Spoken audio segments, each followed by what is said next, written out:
versículo 16. Y esta revelación de Dios llamada Evangelio nos muestra específicamente lo que debemos de hacer para ser salvos, el Evangelio.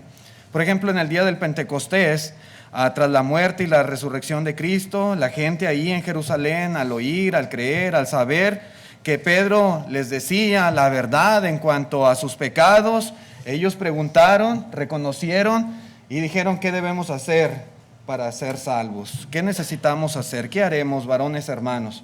Ellos sabían que necesitaban hacer algo y Pedro les dice: arrepentíos y bautícese cada uno de vosotros. Dice en Hechos capítulo 2, versículo 38, dice: Pedro les dijo: arrepentíos y bautícese cada uno de vosotros en el nombre de Jesucristo para el perdón de los pecados.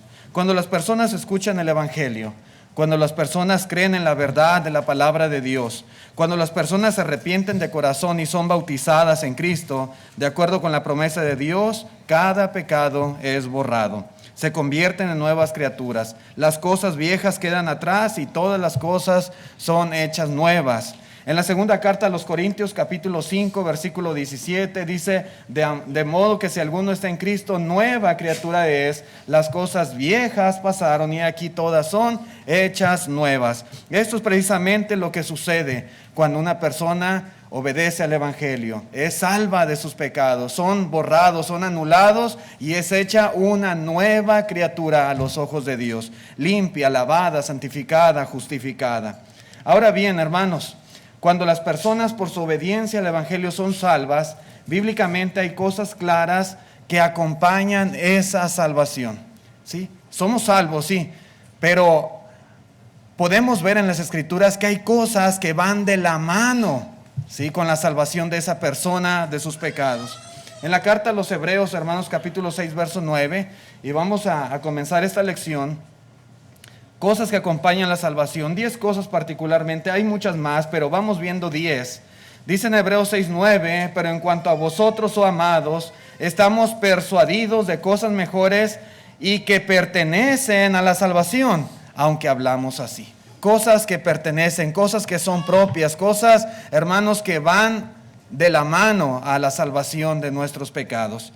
Y podemos ver en la Escritura personas que han obedecido al Evangelio, y cosas que siguieron a su obediencia, y son cosas que deben de caracterizar a toda persona que podemos decir, como la Biblia dice, han sido salvas de sus pecados. Una de esas cosas que acompaña la salvación, y debe de ser la situación nuestra también, es el gozo. Y hay muchos ejemplos claros de ello. Por ejemplo, cuando el eunuco etíope salió del agua, dice la Escritura que siguió gozoso su camino. Ahora era salvo. Ahora sus pecados habían sido remitidos, perdonados, borrados. Y a consecuencia de su salvación, podemos ver que él experimentó un gozo muy especial. Dice en Hechos 8, verso 39, cuando subieron del agua, el Espíritu del Señor arrebató a Felipe y el eunuco no le vio más y siguió gozoso su camino. ¿Sí? Ahora estaba experimentando un gozo que nunca antes había sentido, pero todo es a consecuencia de la salvación de sus pecados, ¿sí?, del perdón de sus pecados, de su obediencia a Dios en el Evangelio, ¿verdad? Otro ejemplo, el carcelero, cuando él y su casa fueron bautizados, él se regocijó de haber creído a Dios.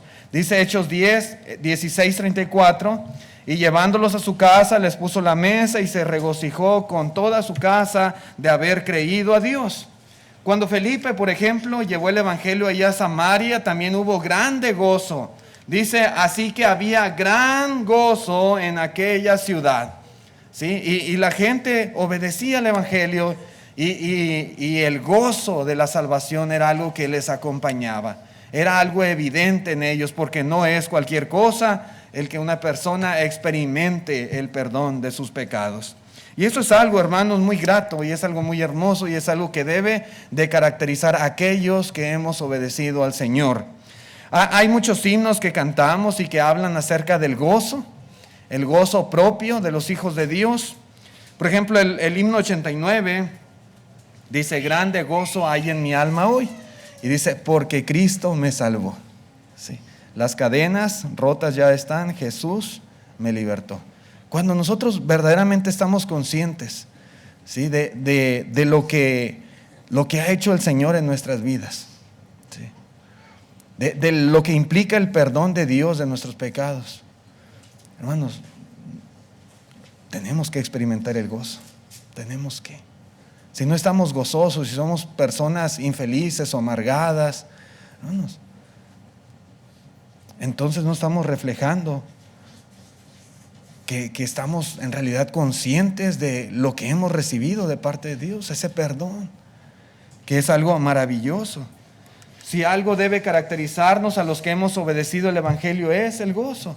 Siempre un cristiano debe sentirse dichoso, feliz, contento, porque Cristo le salvó, porque Cristo le ha perdonado. La iglesia del Señor debe de ser una iglesia feliz, porque todos los que componemos la iglesia hemos sido perdonados. La iglesia del Señor debe ser una iglesia radiante, una iglesia entusiasta, porque la iglesia es el grupo de los salvos, ¿sí? Es un conjunto de personas salvas de sus pecados. El gozo verdadero, hermanos, no es el producto de las riquezas.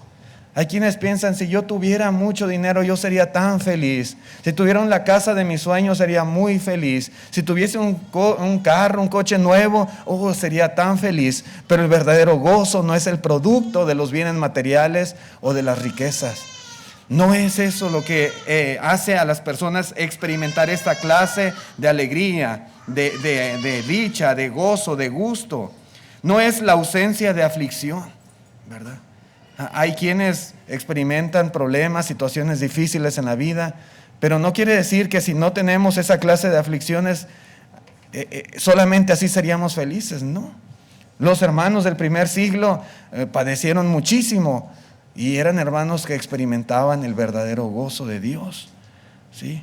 No son las circunstancias favorables. Este gozo, hermanos, es el que acompaña siempre a la salvación. Es el gozo que acompaña la obediencia al Evangelio. Es el gozo que las personas experimentan por haber recibido el perdón de sus pecados. Ese es. Como cristianos, los que una vez hemos sido bautizados para perdón de nuestros pecados, no debemos de ser personas que sean infelices. No debemos ser personas desdichadas, aburridas, apagadas. No, por el contrario, siempre debemos demostrar gozo en las buenas y en las malas, ¿verdad? Siempre. La pregunta es, ¿somos verdaderamente una iglesia feliz? ¿Podemos decir que hay grande gozo en mi alma hoy? ¿Hay?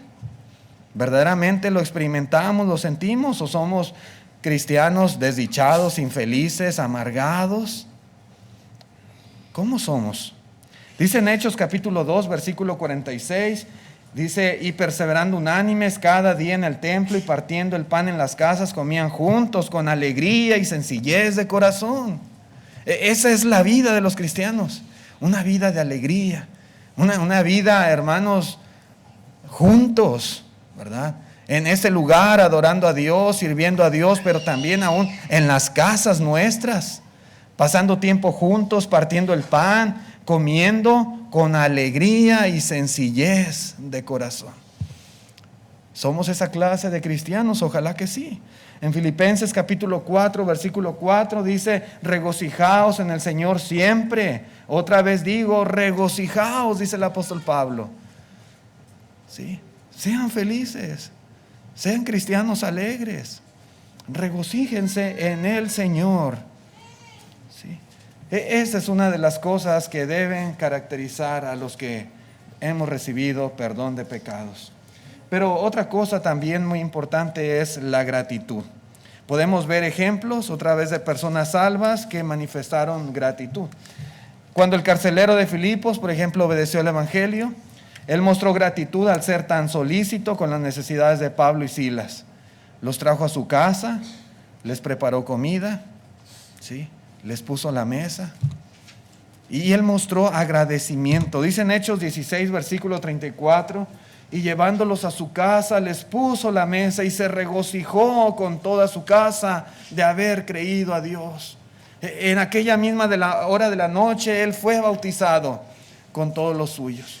Y les llevó a su casa posteriormente. Y dice aquí la Escritura, se regocijó con toda su casa de haber creído al Señor. Hermanos, ¿cuántas cosas sufrieron Pablo y los hermanos en general. Ahí andaba Pablo y Silas. ¿Qué cosas habrán experimentado? Pues traían sus espaldas todas reventadas, ¿verdad? Porque les habían azotado antes de meterlos a la cárcel, en el calabozo de más adentro. Pablo probablemente, hermanos, había sufrido mucho, Pablo y Silas. Pablo dice a los corintios que sufrió hambre, por ejemplo, que sufrió sed, que sufrió muchos ayunos. Y probablemente después de haber estado en la cárcel, probablemente había experimentado algo así. Sin embargo, hermanos, ahora podemos ver la gratitud de este hombre, de este personaje que la Biblia describe como el carcelero, el encargado, el responsable de la cárcel donde estaban estos hombres prisioneros, Pablo y Silas. Y ahora este hombre en gratitud de que le habían enseñado la palabra de Dios, en gratitud de que les habían predicado el evangelio a él y a su familia, en gratitud de que tuvieron la oportunidad de obedecer él y toda su casa, en gratitud ahora dice, los llevó a su hogar y les puso la mesa, sí, les lavó las heridas. Eso hizo el carcelero de Filipos. Pablo y Silas le habían dado el alimento espiritual, la palabra de Dios, el evangelio, y ahora el carcelero con toda gratitud les da la comida física. ¿Sí? Trata de corresponder dentro de sus posibilidades, de su medida, ¿verdad?, al beneficio tan grande que él había recibido. Hermanos, solo la salvación por medio del evangelio puede realizar tan noble acto, tan noble acto. La gratitud debe de acompañar a los hijos de Dios. Los encarcelados que poco antes habían sido azotados, Pablo y Silas, echados al calabozo de más adentro, encadenados y torturados en el cepo, ahora son los huéspedes distinguidos del carcelero de Filipos. Sí. Cambió la situación radicalmente. Seguramente esta comida debió haber sido muy exquisita, muy sabrosa, muy deliciosa para Pablo y Silas, después de haber sufrido por Cristo, pero también para el carcelero por haber sido salvo por la obediencia al evangelio. Sin lugar a dudas, pienso yo que aquella noche disfrutaron grandemente aquellos momentos a la mesa estando juntos, tanto unos como los otros. La gratitud, hermanos, debe de ser un estilo de vida de aquellos que hemos sido salvos de nuestros pecados, un estilo motivado por la gracia de Dios, motivado por haber conocido a Cristo, motivado por haber recibido perdón de nuestras culpas. No importa cuán pobres seamos, si tenemos a Cristo, nosotros somos ricos. Si no tenemos a Cristo, hermanos, aunque tengamos mucho dinero, podemos decir somos los más desdichados de este mundo.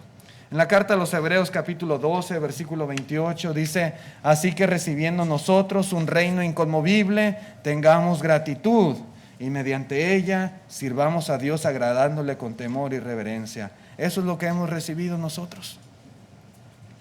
Y dice, si hemos recibido nosotros un reino inconmovible, tengamos gratitud, tengamos gratitud. Esas cosas, hermanos, acompañan la salvación. Veamos un ejemplo más ahora, hermanos, en cuanto a otra cosa que acompaña la salvación, la hospitalidad. Lidia, la vendedora de púrpura, aquí dice la escritura que ella y su familia fueron bautizados. Y ella, hermanos, no solo mostró gratitud, sino también hospitalidad hacia Pablo y Silas y los que estaban con ellos. Ahí en Hechos capítulo 16, versículo 15, dice, y cuando fue bautizada, ¿sí?, esta mujer llamada Lidia y su familia, dice, nos rogó diciendo, si habéis juzgado que yo sea fiel al Señor, entrad en mi casa y posad, y nos obligó a quedarnos. Ahora esta mujer, ¿verdad?, en gratitud, agradecimiento también, ahora ella demostró, ¿verdad?, ser una nueva criatura. Y dice aquí, hermanos, una obra muy hermosa de esta mujer es la hospitalidad hacia Pablo y a los demás hermanos que le acompañaban. La hospitalidad. Lidia sabía que esos hermanos pues no eran de ahí de la ciudad, no eran de Filipos. Y esta mujer, hermanos, sabía, estaba consciente que necesitaban un lugar donde quedarse. Sí. Y lógicamente ella, de su iniciativa, con todo su corazón, les ofreció su casa. les ofreció hospedaje. Y no solamente se los ofreció nada más como mera cortesía, ella insistió. Y ella de alguna manera, dice Pablo, les obligó a quedarse, ¿verdad? Dice, y nos obligó, dice la parte final de este versículo, a quedarnos. Les obligó, ¿verdad? No en un sentido negativo, sino positivo, en su insistencia, al grado de decirles que si no aceptaban su hospitalidad era porque no la consideraban una cristiana fiel. Y lógicamente sí la consideraban así. Y a tal grado, dice Pablo, que nos obligó a quedarnos. Ella deseaba que ellos, ¿verdad?, tuvieran un lugar donde pasar la noche, y esa era su casa.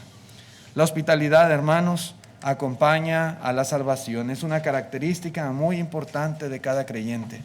Nosotros que hemos obedecido al Señor, necesitamos continuamente estar practicando la hospitalidad. No solamente cuando vienen hermanos de fuera, ¿verdad?, que es lógicamente muy importante. No solamente cuando hay series de predicaciones. Entre nosotros mismos, ¿verdad? Nosotros somos una iglesia de 100 miembros. Entre nosotros, unos a otros, practicar la hospitalidad. Sí. Usted invita hermanos a su casa de vez en cuando a tomarse un café, a platicar, a pasar un rato juntos. Eso es bueno, eso es practicar la hospitalidad. Sí. A veces decimos, no, yo no conozco a los hermanos, no nos conocemos aquí en la iglesia, yo no sé cómo sean, yo no tengo conocimiento de la vida de los hermanos. ¿Por qué? ¿Por qué? Si a veces ya llevamos años aquí, ¿y cómo es posible que no conozcamos a los hermanos? Bueno, tal vez porque no practicamos la hospitalidad, tal vez por eso, ¿verdad? Si nosotros practicáramos con los hermanos que estaban juntos y en sus casas y comían con alegría y sencillez de corazón, yo les aseguro que ellos se conocían.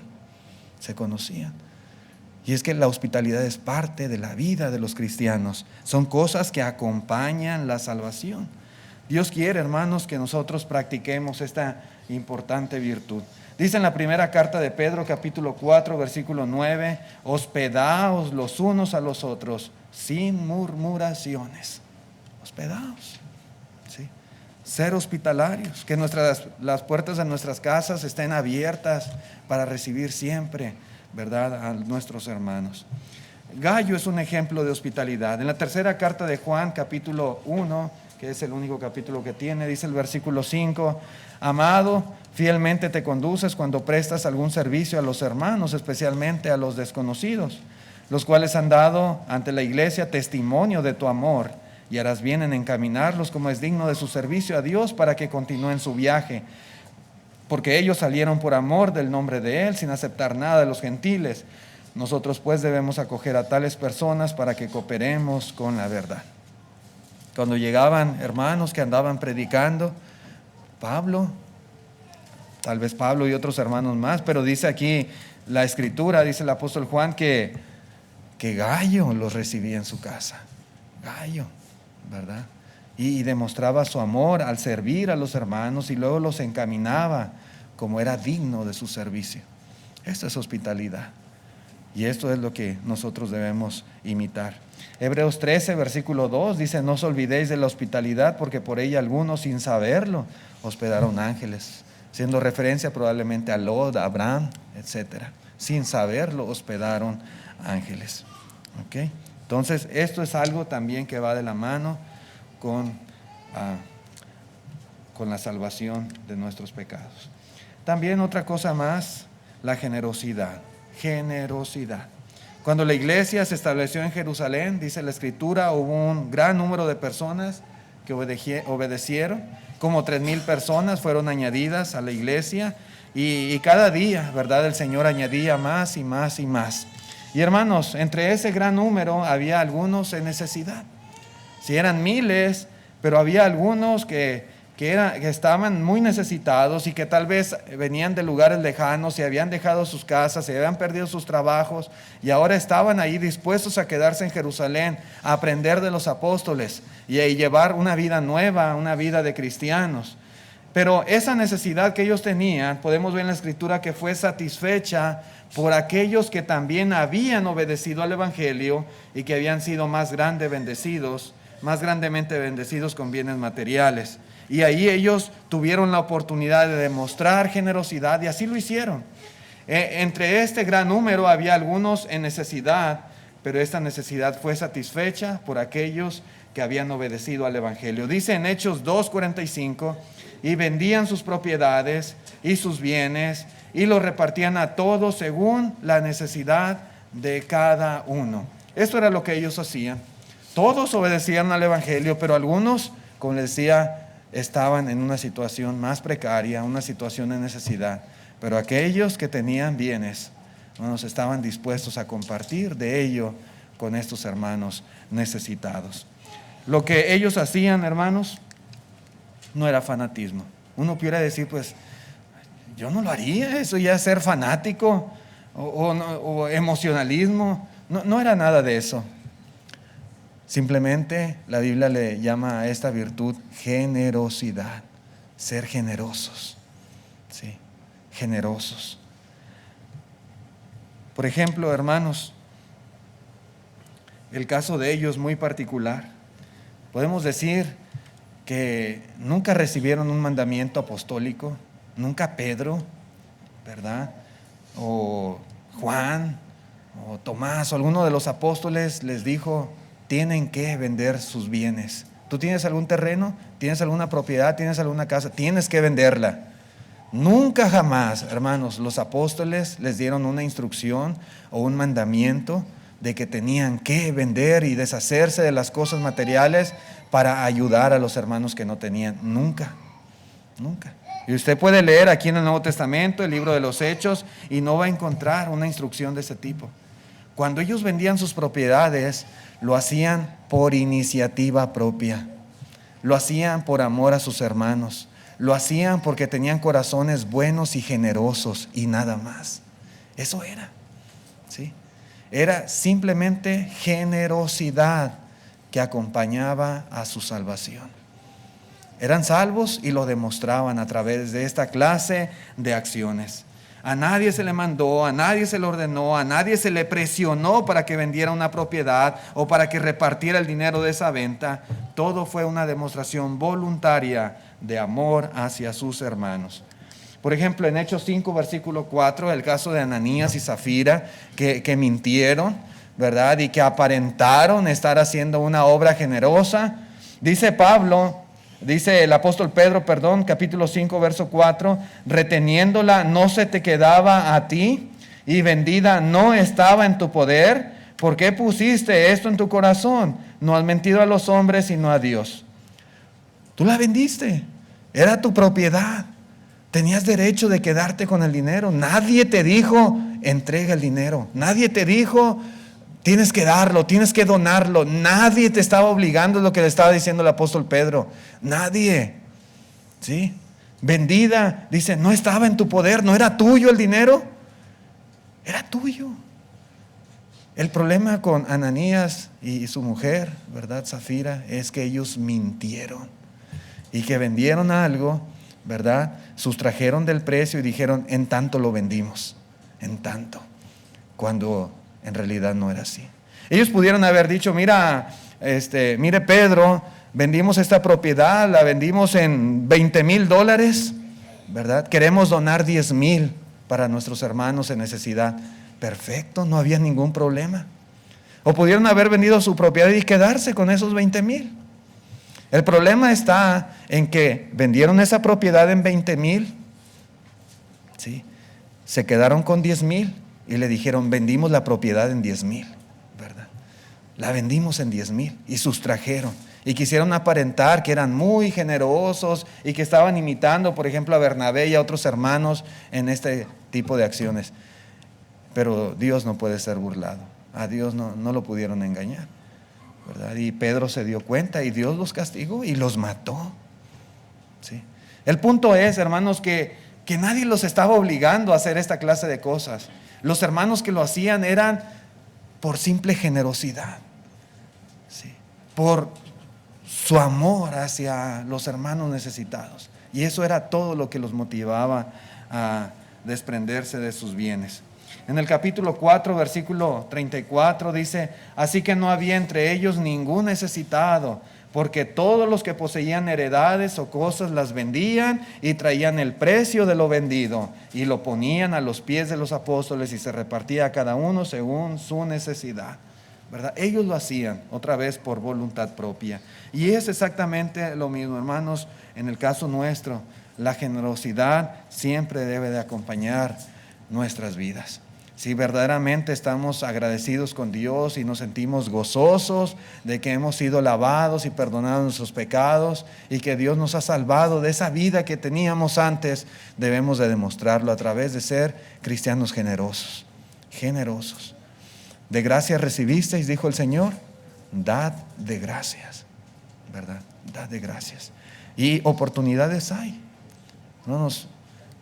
Si realmente queremos saber un poquito, ¿verdad?, de cómo poner en práctica la generosidad, hay muchas oportunidades. Si no, pregunte al hermano Wayne cuántas peticiones de benevolencia no recibe él en su correo electrónico. Muchísimas, muchas. Algunas se pueden solventar, otras no. Pero a veces pensamos, no, pues no hay a quien ayudar. Aquí todos los hermanos pues tienen bien y buenos trabajos y viven bien. Pues sí, aquí sí, tal vez, pero hay muchos lugares donde no. Sí. Y esta clase de generosidad debe ser algo que nos caracterice también a nosotros. Pero, ¿qué más, hermanos? La adoración, por ejemplo, en Hechos 2, 41 y 42, dice, así que los que recibieron su palabra fueron bautizados y se añadieron aquel día como 3,000 personas, ¿verdad? Obedecieron al Evangelio, fueron salvos de sus pecados. ¿Y qué acompañaba esta salvación? Dice el 42, y perseveraban en la doctrina de los apóstoles, en la comunión unos con otros, en el partimiento del pan y en las oraciones. Una práctica continua que ellos tenían de estar reunidos para adorar a Dios. ¿Sí? Para adorar a Dios. Cuando fueron salvos en su obediencia al Evangelio, continuaron perseverando, continuaron siendo fieles, se mantuvieron firmes en toda esta clase de cosas que se mencionan aquí. Un cristiano que no le da importancia a la reunión de la iglesia, un cristiano que no le da importancia a la adoración a Dios, a la comunión, al partimiento del pan, que no le da importancia a las oraciones, a la palabra de Dios, realmente no demuestra el gozo de su salvación, no demuestra gratitud a Dios porque Cristo le salvó. No lo está demostrando. ¿Sí? Porque cuando realmente experimentamos esto, deseamos adorar, ¿sí? Deseamos estar reunidos con la iglesia, deseamos estar ahí para partir el pan y tener comunión y cumplir el mandamiento del Señor, y queremos cantar para dar alabanza a Dios, y queremos estar en comunión en las oraciones, y queremos aprender de la palabra, y lo deseamos porque Cristo nos salvó. ¿Sí? Pero cuando no hay ese gozo, ese deseo, hermanos, algo está mal. Algo está mal definitivamente en nuestras vidas. ¿Sí? El cristiano genuino no tiene por hábito el faltar frecuentemente a las reuniones de la iglesia. Faltará alguna vez por necesidad, por una causa de fuerza mayor, por enfermedad, por lo que usted quiera en ese sentido, pero no falta por faltar. Claro que no. Él desea estar aquí. Su corazón anhela estar reunido con la iglesia porque quiere adorar. Quiere adorar. Bueno, recordemos que el cielo es un lugar donde Dios constantemente es adorado. Día y noche se le está dando alabanza a Dios. Siempre. Y ese lugar, hermanos, el cielo, la gloria con Cristo, las moradas eternas, es donde nosotros queremos estar. ¿Sí? Luchamos en este mundo porque queremos estar en el cielo y queremos eternamente estar con Cristo, estar con el Señor. Pero hermanos, si nosotros no tenemos ese deseo de adoración a Dios, nos vamos a aburrir en el cielo. Va a ser un lugar desesperante para nosotros. Sí. No somos aptos para estar allá. Si aquí no queremos adorar y se nos hace gravoso venir el domingo a la iglesia, hermanos, ¿qué vamos a ir a hacer al cielo? ¿A qué vamos? ¿A qué vamos? no es lugar para nosotros. No somos aptos, no. Seríamos infelices estando en el cielo. Las personas salvas son aquellas que quieren adorar y que no solamente esperan, ¿verdad? Tal vez que sea domingo, ¿verdad? Constantemente en su corazón está el deseo de estar dando honra y gloria a Dios, estar dando alabanza a Dios. Lógicamente el día de reunión es un día especial para todo cristiano, pero siempre en nuestro corazón siempre debe de estar el deseo de estar dando honra y gloria en todas las cosas al Señor. La adoración, hermanos, debe acompañar nuestra vida. Debe ser un distintivo de cada uno de nosotros. Pero ¿qué más, hermanos, dice la Biblia? Bueno, la Biblia habla de la vida nueva. Por ejemplo, en el caso de los hermanos en Corinto, si algo les distinguía en su vida pasada, precisamente, hermanos, era ese tipo de paganismo, esa forma de vida corrupta que se experimentaba ahí en esa sociedad de Corinto, ¿verdad? Pero cuando ellos obedecieron el Evangelio, ellos entraron en una nueva vida, dice el apóstol Pablo, les dice a ellos, una vida muy diferente a la que vivían antes. Los corintios eran personas sumamente paganas, toda clase de prácticas, hermanos, desagradables a los ojos de Dios. Y por ejemplo dice en la primera carta a los Corintios capítulo 6 verso 9, dice, ¿no sabéis que los injustos no heredarán el reino de Dios? Dice, no erréis, ni los fornicarios, ni los idólatras, ni los adúlteros, ni los afeminados, ni los que se echan con varones, ¿sí? Ni los ladrones, ni los avaros, ni los borrachos, ni los maldicientes, ni los estafadores heredarán el reino de Dios. Y dice, y esto erais algunos. Sí. Corinto era una especie de Sodoma o Gomorra, algo así era la sociedad allí. Y muchos hermanos estaban involucrados en esta clase de cosas, en el culto a los dioses paganos, en adulterios, en fornicaciones, en homosexualidad. Sí. Todo esto, hermanos, fueron prácticas de muchos de los hermanos en su vida pasada. Pero dice aquí, mas ya habéis sido lavados, ya habéis sido santificados, ya habéis sido justificados en el nombre del Señor Jesús y por el Espíritu de nuestro Dios. ¿Qué era ahora para ellos la vida cristiana? Para ellos era una vida nueva, ¿sí? Una vida diferente, una vida totalmente opuesta a la que llevaban antes de obedecer y antes de conocer a Cristo Jesús. Aquellos que son salvos por la obediencia al Evangelio salen de las aguas del bautismo para andar en vida nueva, es decir, una vida sin pecado, una vida de pureza, una vida de santidad. Dice en Romanos capítulo 6, versículo 4, porque somos sepultados juntamente con Él para muerte por el bautismo, a fin de que como Cristo resucitó de los muertos por la gloria del Padre, así también nosotros andemos en vida nueva. En Efesios 4, 22 también dice algo semejante, en cuanto a la pasada manera de vivir, despojaos del viejo hombre que está viciado conforme a los deseos engañosos y renovaos en el espíritu de vuestra mente y vestíos del nuevo hombre, creado según Dios en la justicia y santidad de la verdad. Nuevas criaturas, nuevos hombres en Cristo Jesús. Sí, diferentes.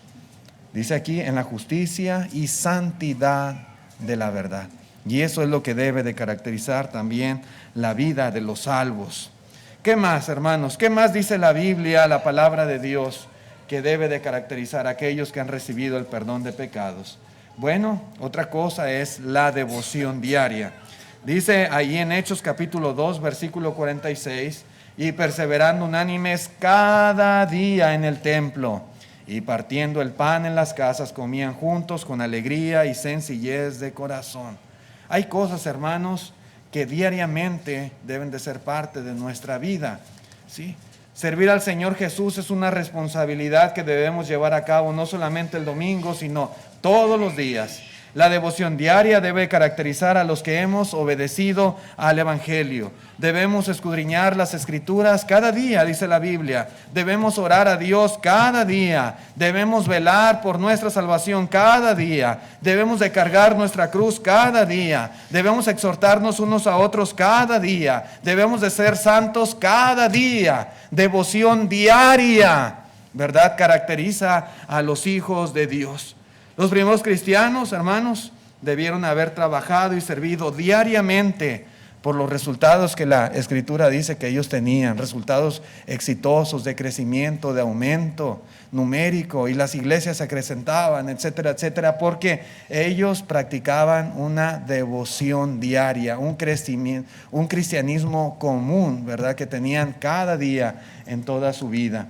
Dice Hechos 16, verso 5. Así que las iglesias eran confirmadas en la fe y aumentaban en número cada día, ¿sí? Para que haya un crecimiento cada día, hermanos, debe haber una devoción también diaria en todas las cosas que la Biblia, hermanos, nos dice que tenemos que hacer, ¿verdad? Y esto es algo también de suma importancia. ¿Qué más? Otra cosa, así rápidamente: fervor evangelístico, ¿verdad?